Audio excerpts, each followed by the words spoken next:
Bueno, alumnos de Unibafu del sexto semestre, vamos a terminar con el último módulo, que se trata de tratamiento de rehabilitación en ortopedia y traumatología. Eh, bueno, vamos a comenzar hablando con fracturas. Tratamiento de rehabilitación en fracturas. Primero hay que saber qué es una fractura. Entonces, el concepto de fractura es básicamente la pérdida de la continuidad de la sustancia ósea. Eh, tam- este concepto también comprende las fracturas conminutas, las fracturas del trazo capilar e incluso las fracturas microscópicas. Eh, y bueno, otro dato importante es que al conjunto de la lesión ósea y de las partes blandas que están alrededor o las vecinas que se lesionan, se les denomina foco de fractura. Bueno, dentro de la clasificación de las fracturas, podemos clasificarlo según la línea divisoria como fracturas completas o fracturas incompletas. Hay algunas otras dentro de las incompletas están las fisuras. Las fisuras son una pequeña rotura en una parte del hueso, pero no alcanza a generar una discontinuidad completa del hueso. Y otra es la fractura en tallo verde. Esta es muy común en niños, ya que los niños presentan inmadurez ósea y por lo tanto el hueso no se alcanza a romper en su totalidad, sino que se dobla como una plantita en tallo verde y pues por eso se le denomina así.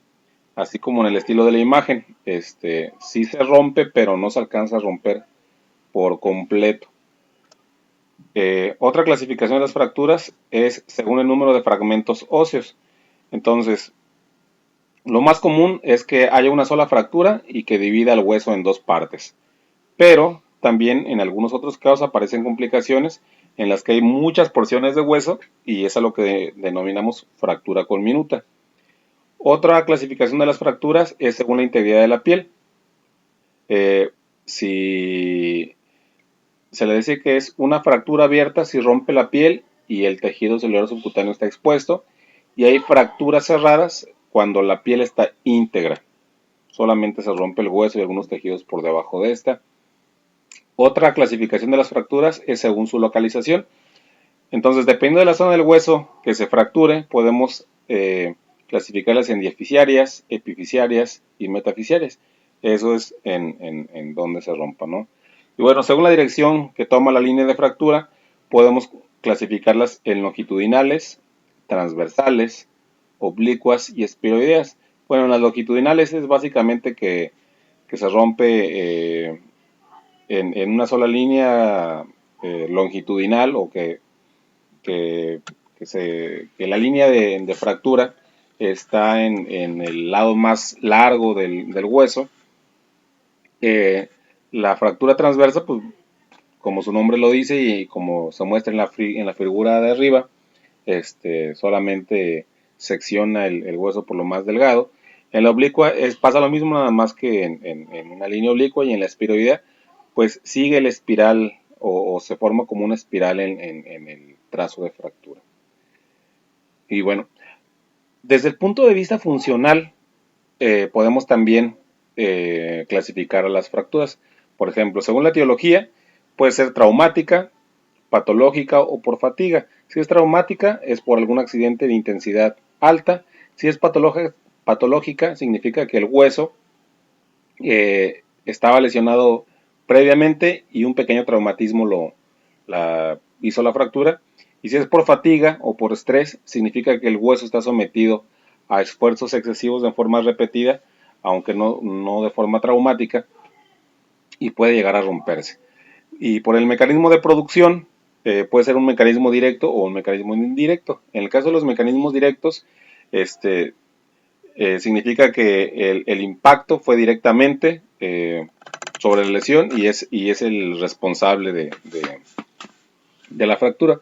Y si es indirecto, resulta que el traumatismo es en otro lado, pero la concentración de fuerzas hace que se rompa el hueso en un lugar diferente a donde se produjo la fuerza responsable de la lesión.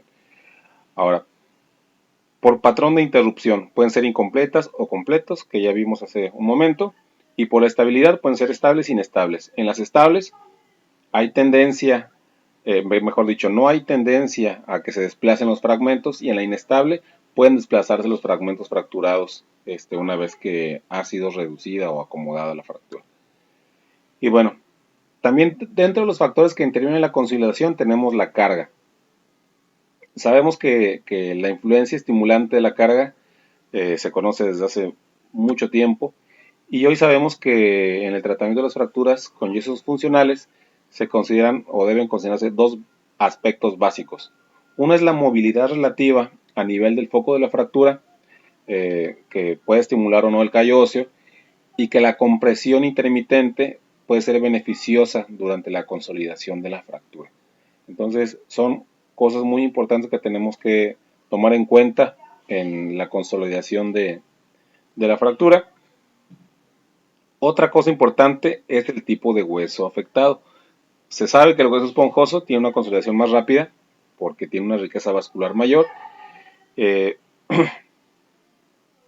Esto es siempre que los extremos óseos estén en perfecto contacto, ¿no? Si no tienen contacto el hueso, es muy difícil que se forme un callo.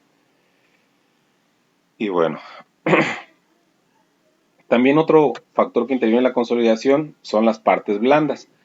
En cuanto más grande es el traumatismo y mayor sea la lesión de las partes blandas alrededor del foco de la fractura, más lento va a ser el proceso de consolidación. Y bueno, esto también es muy importante, más aún porque lo vemos evidente al no ser visible radiográficamente. Uno de los ejemplos más frecuentes es, por ejemplo, la tibia, que está muy expuesta y el tejido que la rodea o los tejidos o las partes blandas son muy escasas, por ejemplo, ¿no?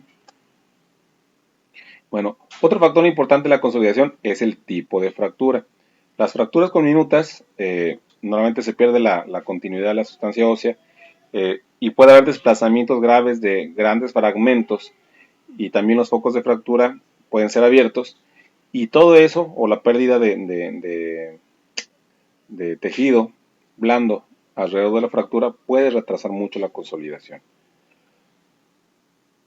Otro aspecto importante dentro de la consolidación es el tratamiento.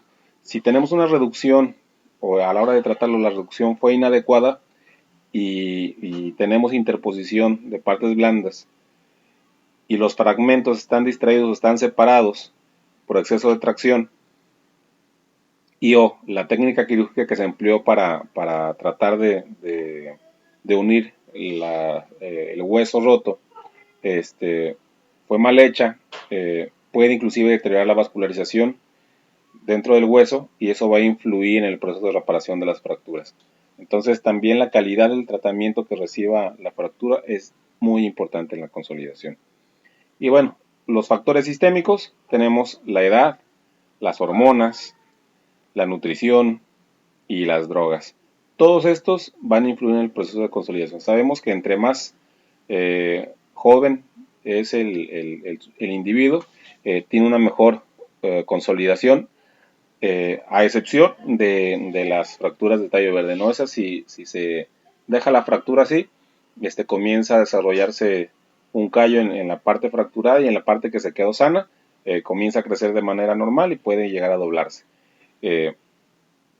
También cuando somos más jóvenes y tenemos hormonas de crecimiento, pues es más fácil que se cree un callo óseo. Si no estamos bien nutridos, obviamente no va a haber elementos de donde poder alcanzar o de donde tomar para una consolidación adecuada, y también el uso de drogas pues nos puede llevar a pérdida de calcio y algunas otras que son muy necesarias para el proceso de consolidación. Y bueno, hasta aquí vamos a dejarlo para que los videos sean muy cortos. Nos vemos con este mismo tema en la siguiente clase.